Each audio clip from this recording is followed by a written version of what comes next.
Hey guys, welcome to the channel. Today we're going to take you through connecting your Olarm Pro 4G onto various panels. Let's get into it.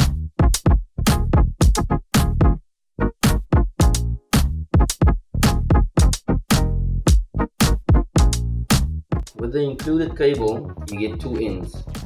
You'll see one of them is a 4-pin and one of them is a 5-pin. On the back of the Olarm unit, you'll also see there's a few options. There's universal, paradox and output. You will note that the universal is a 4-pin, paradox is a 5-pin and the output is a 4-pin. Unit is slotted, can only go in one way.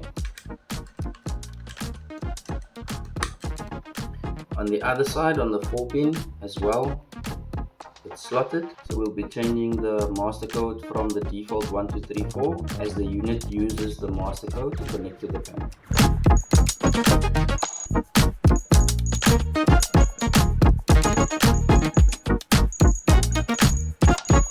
We'll now connect the Olarm Pro with the 4-pin connector onto serial 1.